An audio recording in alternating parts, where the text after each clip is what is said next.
Est-il possible pour une planète d'avoir non pas un, non pas deux, mais plusieurs soleils ? Imaginons ce qui arriverait si le Soleil décidait soudainement de se diviser en une multitude de petites étoiles. Tandis qu'ils cherchaient des planètes semblables à la Terre dans tout l'univers, les scientifiques ont découvert que les systèmes à 2 ou même 3 étoiles ne sont pas si rares que ça. Beaucoup de ces systèmes ont même des planètes dans leur zone habitable, et près de la moitié de ces planètes pourraient abriter la vie. Comme j'ai hâte de leur demander à quoi ressemble leur coucher de soleil. Les scientifiques suggèrent même que notre Soleil n'a pas toujours été solitaire. Il est possible qu'il ait été accompagné d'une autre étoile, appelée Némésis. Ils ont remarqué que les extinctions massives sur Terre se produisaient tous les 27 millions d'années, comme si c'était cyclique. Ils se sont donc tournés vers les étoiles pour essayer de comprendre ce qui pourrait en être la raison. Et ils ont émis l'hypothèse qu'une seconde étoile avait quitté notre Soleil il y a bien longtemps, mais qu'elle nous affecte toujours. Némésis pourrait être située à environ 1,5 année-lumière de nous. Cela peut sembler peu, mais cela représente en fait près de 9000 milliards de kilomètres. Le voyage en voiture va être amusant, et durer 50 millions d'années. Quoi qu'il en soit, chaque fois que Némésis passe dans son orbite, elle peut avoir un effet sur le nuage de Oort. Le nuage de Oort est une zone située autour de notre système solaire et dans laquelle se forment les comètes. Son existence n'a pas encore été prouvée, mais les scientifiques en sont plutôt certains. Les comètes se forment donc à l'intérieur de ce nuage et se dirigent ensuite vers notre système solaire. Même si elle est très éloignée, la deuxième étoile de notre système pourrait avoir une grande influence sur lui. Mais qu'en est-il des systèmes à 4 étoiles ou même plus ? Est-ce même possible ? Eh bien en fait, oui.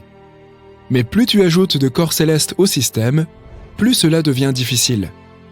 Les orbites deviennent instables. C'est on ne peut plus chaotique.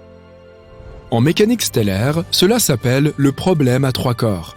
Cela signifie qu'il est très difficile de prédire les orbites des corps dans de tels systèmes. Dans la plupart des cas, elles s'avèrent aussi singulières qu'aléatoires.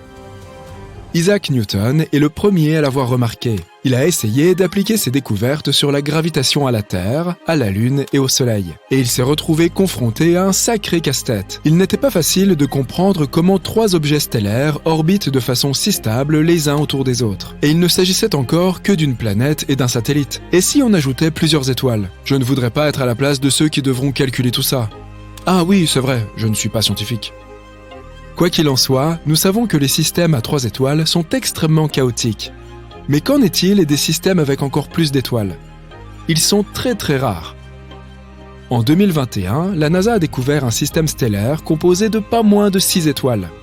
C'est tout simplement fou. Bien sûr, il n'y a pas de planète dans ce système, mais qui sait, nous trouverons peut-être un jour un système de ce genre, mais avec des planètes en plus. Dans de tels mondes, la chorégraphie gravitationnelle est très complexe. Il faut des conditions très spécifiques pour que tout tienne bien ensemble. C'est un peu comme marcher sur une corde raide au-dessus d'un abîme. Avec tout cela en tête, essayons d'imaginer ce qui se passerait si le Soleil se transformait soudainement en plusieurs petites étoiles. Oh là là, il va nous falloir une simulation très détaillée. Non, nous allons probablement avoir besoin d'une douzaine de simulations pour que cette chose fonctionne, parce que sinon, nous n'aurons que quelques options. Première option, nous divisons le Soleil en 5 ou 10 petits soleils. Nous dispersons ces derniers non loin les uns des autres. Ils détruiront notre système en quelques heures. Et oui. Tous les systèmes stellaires, y compris le nôtre, sont en mouvement constant dans l'univers. Donc, ils s'écraseront les uns contre les autres presque immédiatement. Cette collision entraînera la création d'une supernova. Notre système se transformera en une magnifique nébuleuse colorée. Pour nous, cela se produira en quelques minutes seulement. Nous n'aurons même pas le temps de sentir quoi que ce soit. Et toutes les planètes de l'ancien système solaire se transformeront immédiatement en une poussière spatiale étincelante. Mais ce n'est peut-être pas la meilleure option pour nous, n'est-ce pas ? Voyons si cela peut se passer autrement. Deuxième option. Puisqu'ils ne peuvent pas être placés si près les uns des autres, essayons de les placer aussi loin que possible. Et dans ce cas, ils vont simplement s'en aller. Adieu ! Leur force gravitationnelle est trop faible pour que tout se maintienne. Nos petits soleils quitteront simplement le système solaire, voyageant dans l'espace dans diverses directions. Ensuite, les planètes abandonnées n'auront plus d'orbite. Et ça inclut la Terre, bien sûr. Nous deviendrons ce qu'on appelle une planète vagabonde. Au début, nous ne nous rendrons même pas compte que la planète a quitté son orbite. Nous n'aurons donc pas le temps de faire quoi que ce soit, et un froid terrible s'installera. Quelle fin triste et poétique. Bon, aucun de ces dénouements n'est très folichon. Oh d'accord, il nous reste une dernière option. Notre principal problème est de faire en sorte que chacune de ces petites étoiles ait une masse égale. Mais jette un coup d'œil à tous ces systèmes multi-étoiles que nous avons déjà découverts. Tu verras qu'aucun d'entre eux ne ressemble à un groupe harmonieux de boules lumineuses. Au lieu de cela, on y trouve quelques grandes étoiles, et le reste, les petites, sont en orbite autour d'elles. Alors, que penserais-tu de 2 grandes étoiles avec 2 plus petites? À quoi ressemblera la Terre alors? Eh bien, son orbite deviendra terriblement instable. Nous nous agiterons d'avant en arrière, et ce n'est pas vraiment recommandé, pour être tout à fait franc. Nous savons à quoi cela peut mener, car, et c'est tout simplement fou, cela nous est déjà arrivé une fois. Oui, il y a environ 70 000 ans, une étoile solitaire a visité notre système solaire. C'était une naine rouge appelée Scholz. Une naine rouge est une étoile très petite et très froide. Si tu considères que 7760 degrés est froid, bien sûr. Mais on estime qu'il s'agit du type d'étoile le plus faible et le plus froid. Elle ne devait donc probablement pas avoir l'air ni si grande ni si brillante dans notre ciel. À cette époque, nos ancêtres Homo sapiens vivaient déjà leur vie. Est-ce que tu t'imagines leur surprise? Ils ont vu une autre étoile débouler dans le ciel vers le soleil. Je me demande bien à quoi cela pouvait ressembler. Et puis, Scholz a contourné le soleil et a continué son voyage dans l'espace. Tu ne t'attendais pas à ce que je fasse le récit d'une catastrophe, n'est-ce pas? Si cela s'était produit, tu ne serais pas devant ton écran à regarder cette vidéo. Mais grâce à cette histoire, nous pouvons nous faire une idée de ce qui arrive à la Terre lors de tels événements stellaires. À cette époque, une énorme activité volcanique s'est déclarée sur notre planète.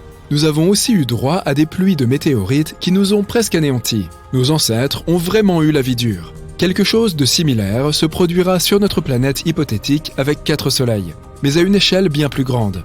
Une activité volcanique constante, des tremblements de terre et des tsunamis. Brrr. De plus, la durée d'un jour changera, ainsi que la durée des saisons et de l'année dans son ensemble. Elles ne seront plus stables, à cause des changements fréquents de la gravitation. En d'autres termes, tu ne sauras jamais à quoi t'attendre. Un hiver d'1 an, un été brûlant. Et lorsque nous nous trouverons à mi-chemin entre 2 étoiles, il n'y aura même plus de nuit. Elles illumineront les 2 parties de notre planète et il nous faudra dormir en plein soleil. Et si tu penses que tout ça est bien mauvais, garde à l'esprit que nous serons aussi assaillis par beaucoup plus de rayons ultraviolets et de vents solaires à cause de nos 4 soleils. Leur couleur changera également. Ils se transformeront en naines rouges et prendront une teinte orange écarlate dans notre ciel. Nous aurons aussi beaucoup plus d'éclipses. Sauf qu'au lieu de la Lune, c'est le Soleil qui sera éclipsé par un autre Soleil. Mais il deviendra probablement juste un peu plus sombre. Pour être honnête, il est peu probable que quelque chose survive sur Terre après tout cela. Je veux dire, c'est possible, mais effectue une centaine de simulations toi-même si tu veux en être sûr. Toutefois, nous pourrions, en théorie, survivre dans un système binaire plus simple. Par exemple, dans un système composé de 2 étoiles proches l'une de l'autre. Il faudrait qu'elles soient toutes 2 fois plus petites que notre Soleil actuel. Ce serait le scénario parfait. Et il est fort possible que ça arrive dans un avenir lointain.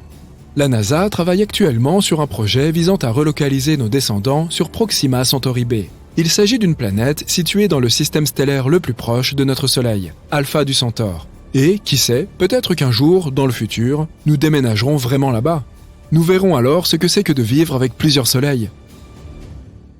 Le Soleil n'est pas techniquement le centre de notre système solaire. Il se trouve dans un espace appelé le barycentre. Cela dépend de la planète sur laquelle on se trouve. Le barycentre est généralement plus proche de l'objet ayant la plus grande masse. Donc, puisque nous sommes sur Terre, le vrai centre du système solaire est le Soleil. Mais pas le centre de celui-ci. En ce qui concerne Jupiter, le barycentre est en fait à l'extérieur de la surface du Soleil. Jupiter est 318 fois plus grande que la Terre. L'équilibre est donc différent. Les planètes ne tournent pas vraiment autour du Soleil, mais autour de leur centre de masse commun. Imagine que tu tiens un crayon en équilibre sur le bout de ton doigt.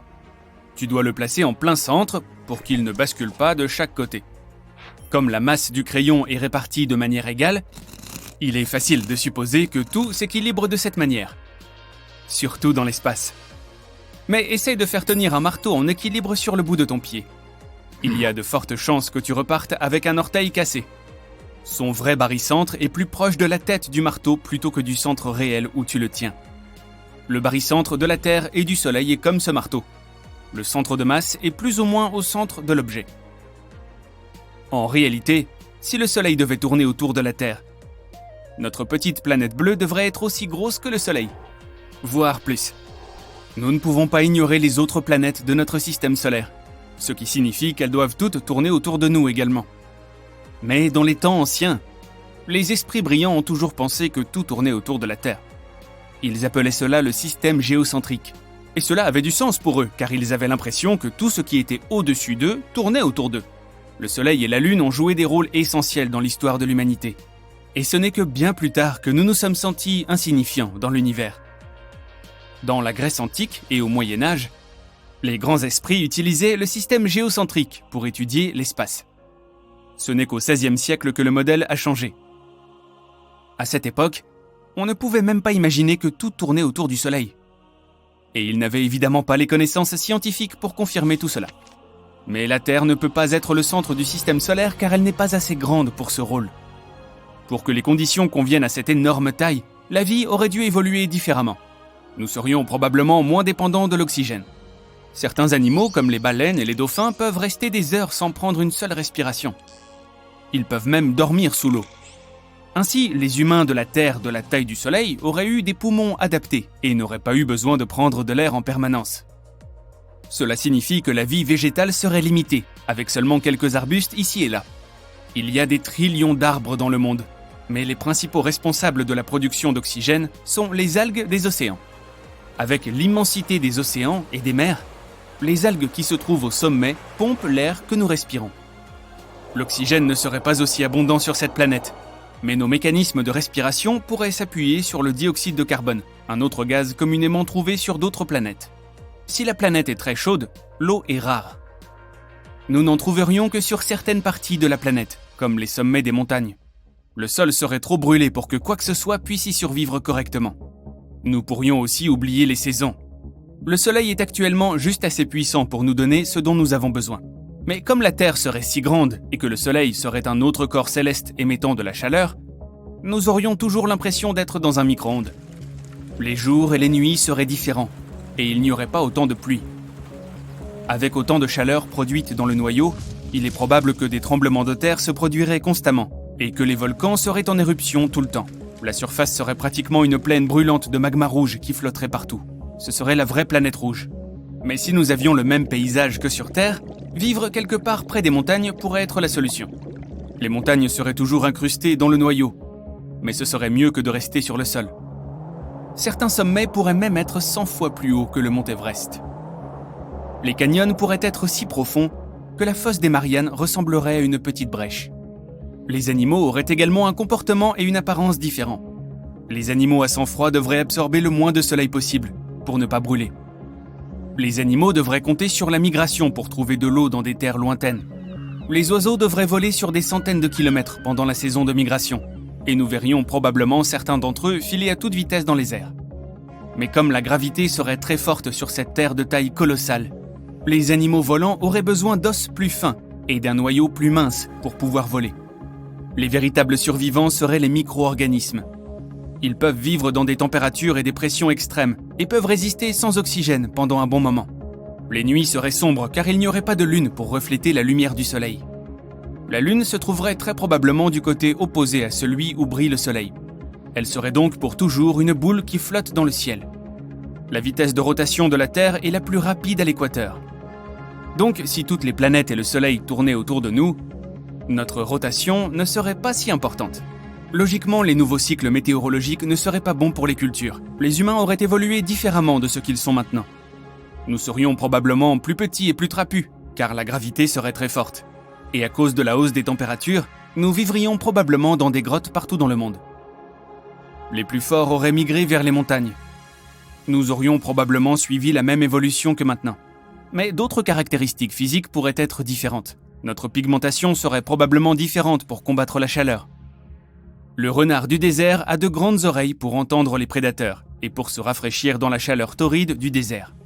Il est possible que nous aurions aussi de plus grandes oreilles que celles que nous avons actuellement pour cette même raison. Nous serions beaucoup plus forts que nous ne le sommes actuellement, et nos os seraient épais et difficiles à briser.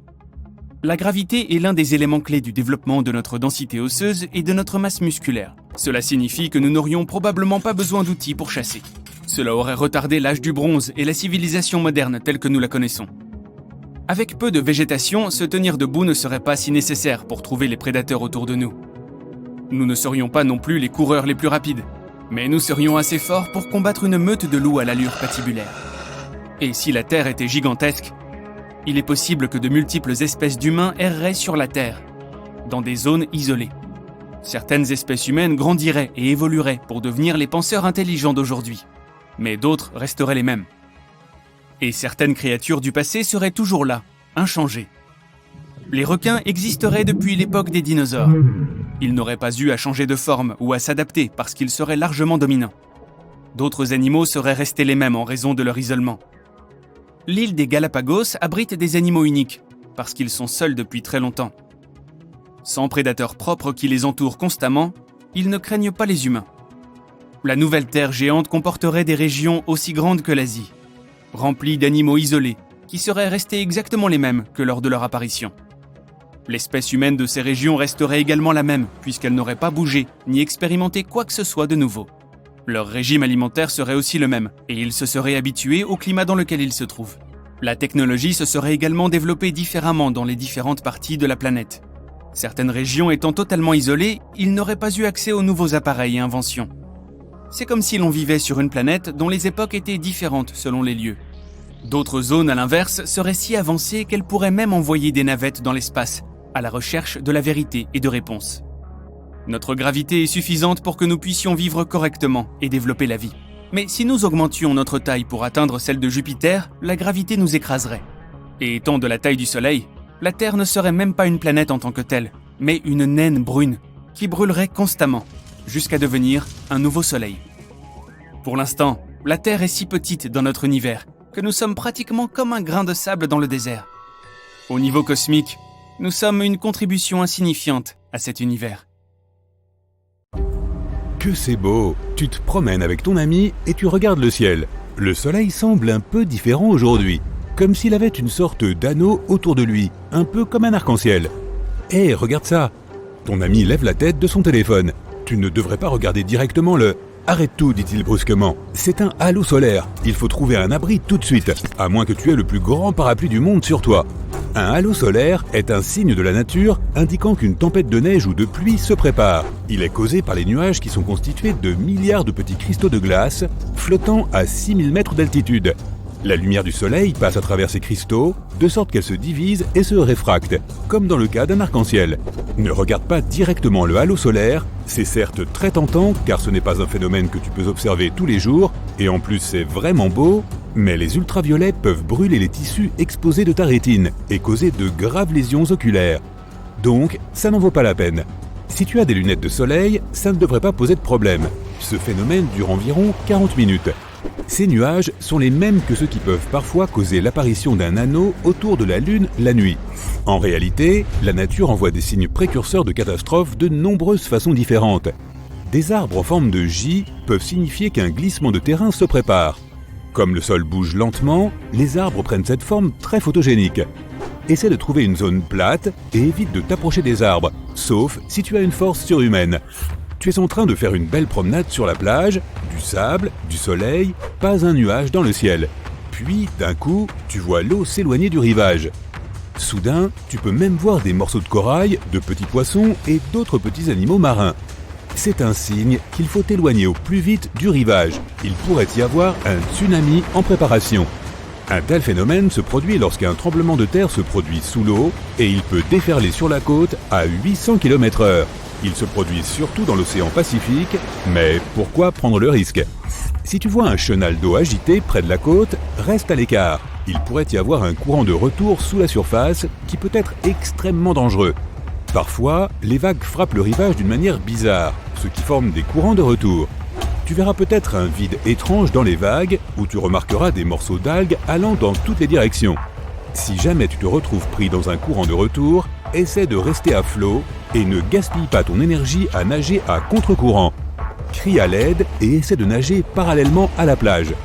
Une fois que tu es sorti du canal, nage en diagonale vers le rivage. Si tu te retrouves dans l'océan et que tu vois un groupe de requins en train de nager, ne panique pas. La bonne nouvelle, c'est qu'ils ne viennent pas forcément te croquer. La mauvaise nouvelle, les requins essaient peut-être d'échapper à une énorme tempête tropicale ou même à un ouragan. Les requins peuvent sentir ces choses, alors quand la nature se met en colère, ils se regroupent et nagent profondément sous la surface pour se mettre en sécurité. Tu ne devrais probablement pas les suivre. Pourtant, la règle d'or depuis les temps anciens est « suis les animaux ». Les insectes, les rats et les serpents quittent leur terrier quelques jours avant les très gros tremblements de terre. Les scientifiques ne parviennent pas vraiment à expliquer comment ils savent ce qui va se passer. Il semble que les animaux puissent sentir les tremblements de terre en avance, peut-être parce qu'ils peuvent ressentir ces petites ondes de choc initiales que nous ne remarquons même pas. Et si tu vois des animaux courir vers toi, cela pourrait signifier que tu es sur le point d'être dévoré, ou bien qu'il y a un feu de forêt derrière eux. Les amphibiens, comme les grenouilles, les crapauds et les salamandres, essaient de se protéger en s'enfouissant dans le sol. Les autres courent tout simplement. Avant de commencer à courir à leur côté, vérifie si tu vois de la fumée. Tu ne voudrais pas faire un sprint pour rien. Il n'y a pas que les animaux. Tu peux aussi repérer d'autres signes avant-coureurs d'une catastrophe imminente. Par exemple, si tu remarques que tes cheveux se mettent soudainement à se dresser sur ta tête et que tes bijoux commencent à bourdonner, mets-toi tout de suite à l'abri. La foudre est peut-être sur le point de frapper quelque part à proximité. Si tu es dehors et que tu ne peux pas te réfugier à l'intérieur, assure-toi de ne pas faire les erreurs suivantes. Te tenir près de structures hautes, t'allonger à plat sur le sol, rester près d'une étendue d'eau, t'abriter sous un arbre isolé, rester dans un espace ouvert. Et n'est pas l'idée, certes saugrenue, de monter en haut de l'Empire State Building. Ce bâtiment est foudroyé des centaines de fois par an. Tu aimes le ski ? C'est une activité très amusante jusqu'à ce que tu ne vois plus que du blanc. Les avalanches peuvent se déplacer jusqu'à 130 km/h, alors fais attention aux signes avant-coureurs. Est-ce que tu sens un creux quand tu te déplaces sur la neige ? Y a-t-il des fissures autour de tes pieds ? Peux-tu voir une énorme avalanche arriver ? C'est le moment de partir. Parfois, un orage mélange sa lumière bleue avec la lumière rouge du soleil et tu obtiens un vert assez impressionnant. Profites-en à une distance sûre, de préférence à l'intérieur. Ce nuage orageux qui s'étire très haut dans le ciel signifie généralement que tu es sur le point de te faire marteler par la grêle ou pire, qu'une tornade se prépare. Trouve un abri quelque part comme un parking souterrain ou une cave. Ok, nous savons que les volcans peuvent être dangereux, mais qu'en est-il des lacs à proximité ? Ne sont-ils pas dangereux aussi ? Les lacs qui se trouvent près de quelque chose de très chaud qui ne refroidit jamais, comme les volcans, sont comme des canettes de soda secouées sauvagement, attendant juste d'éclater. Le magma qui se trouve sous terre pousse en fait le dioxyde de carbone au fond du lac, et ce gaz reste là à attendre. Ensuite, même quelque chose de banal comme la pluie peut perturber un peu trop le lac et bam ou boum, tu vois le tableau. Plongée, natation, snorkeling, la mer peut être fascinante, mais elle est assez imprévisible. Lorsque deux courants de vagues se rencontrent, ils peuvent créer une mer croisée. Cela a l'air plutôt joli vu de loin, mais ce peut être vraiment dangereux pour les nageurs, les surfeurs ou même les bateaux. Cela signifie qu'un fort courant se déplace sous la surface. Tu te promènes sur la plage, on dirait que toutes les bonnes histoires commencent comme ça. Et tout à coup, oh, une grotte. Génial, non ? Tu devrais probablement y entrer, explorer un peu et non. Si c'est la pleine lune, tu ne pourras peut-être pas ressortir de cette grotte. La pleine lune affecte la marée et la rend plus basse que d'habitude. Cette grotte est peut-être plus accessible, mais au lieu de vivre une aventure passionnante, tu pourrais te retrouver piégé là-dedans, jusqu'à la prochaine pleine lune. Alors n'oublie pas tes provisions si tu veux vraiment y entrer. Un nuage mural est l'une de ces choses que tu seras à la fois excité et effrayé de voir. Effrayé parce que tu ne sais pas ce que c'est, excité parce que... combien de fois as-tu vu quelque chose comme ça dans ta vie ? Mais quelle que soit ton émotion, dis à tes jambes de commencer à courir. Pendant un orage, ces nuages muraux sont plus bas que tout le reste et peuvent faire jusqu'à 8 km de large. Et ils commencent à tournoyer. Tu sais ce que cela signifie. Nous sommes en 2009, en Italie. Un homme est dans sa cuisine, il voit des lumières vacillantes, il sait exactement ce qu'il doit faire. Il met sa famille en sécurité. Quelques secondes plus tard, un énorme tremblement de terre frappe toute la région. Sa famille a survécu grâce à sa réaction rapide. Il savait que ces lumières vacillantes étaient le signe d'un tremblement de terre imminent. Les gens voient ces lumières mystérieuses depuis des lustres. Certains pensent même que c'était une sorte de signe venant de l'espace.